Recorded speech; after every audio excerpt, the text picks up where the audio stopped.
श्री शिवाय नमस्तुभ्यम। दोस्तों, कैसे हैं आप सब? उम्मीद करते हैं कि अच्छे होंगे।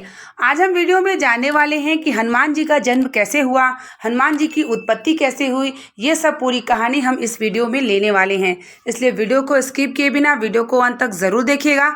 और अगर हमारी ये वीडियो पसंद आएगी तो आप इसे शेयर भी कर सकते हैं।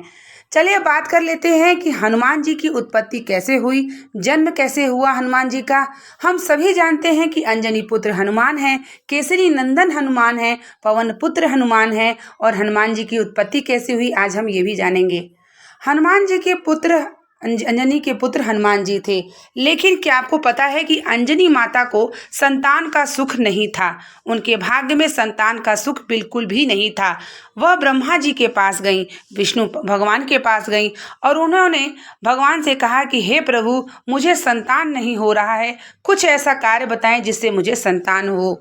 ब्रह्मा जी ने कहा कि आपकी लेखनी में संतान सुख है ही नहीं, तो आपको संतान सुख कहाँ से मिलेगा।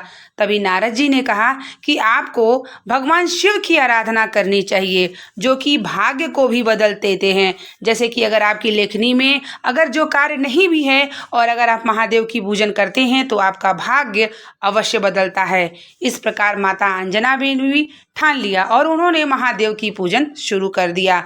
वो पार्थिव शिवलिंग बनाती थी, भगवान की पूजन करती थी और उनका एक नियम था जो कि प्रदोष काल में जा करके भगवान शिव के मंदिर में मीठा भोग अवश्य लगाती थी। वह घर से बनाती थी और मीठा भोग लगाती थी। वह प्रतिदिन उनका नियम था और कई वर्ष ऐसे बीत गए, लेकिन उन्हें संतान की प्राप्ति नहीं हुई और भगवान शिव भी प्रकट नहीं हो रहे थे।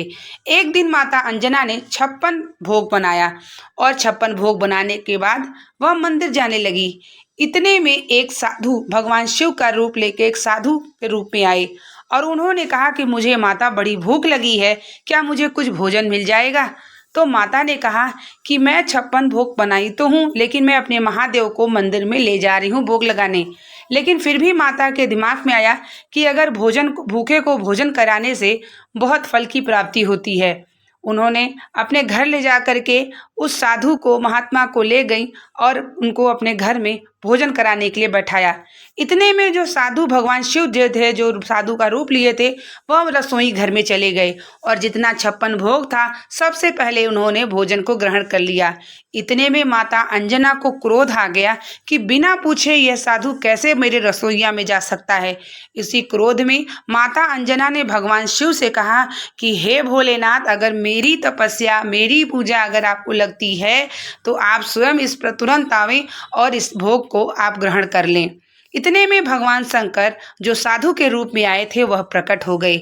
बोले, माता अंजना, आप जो वर के लिए मुझे तपस्या कर रही थी, आप उस वर को मांगिए। मैं ही भगवान शिव हूँ और मुझे प्राप्त हो गया है आपका 56 प्रकार का भोग।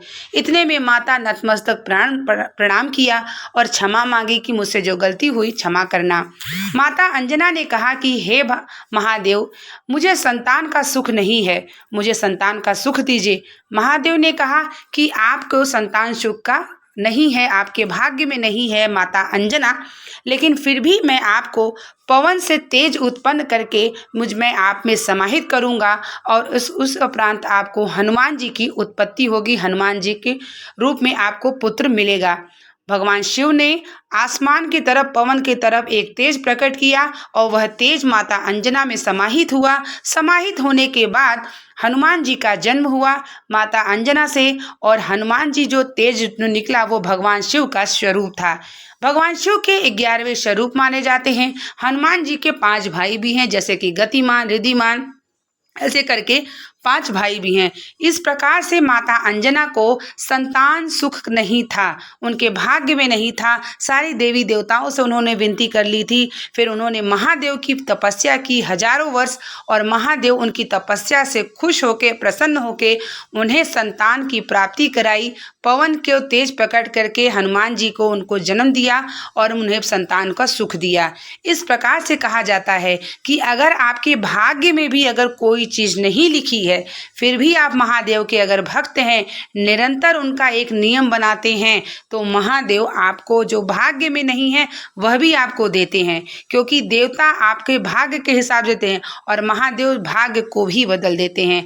इस प्रकार माता अंजना से भगवान हनुमान का उत्पन्न हुआ और जो हनुमान जी थे वो महादेव के तेज पुण्य प्रताप से हुए थे और इसीलिए भगवान शिव का 11वें स्वरूप में हनुमान जी को माना जाता है।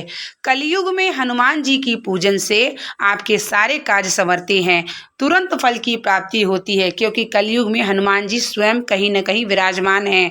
और अगर आप नियम बना लेते हैं कि शनि या मंगलवार के दिन आप हनुमान जी की पूजन करते हैं, तो हनुमान जी आपके परिवार में हर प्रकार का कष्ट को नहीं आने देते और सुख समृद्धि बनाए रहते हैं। इस प्रकार हनुमान जी की उत्पत्ति हुई, हनुमान जी का जन्म हुआ माता अंजना से।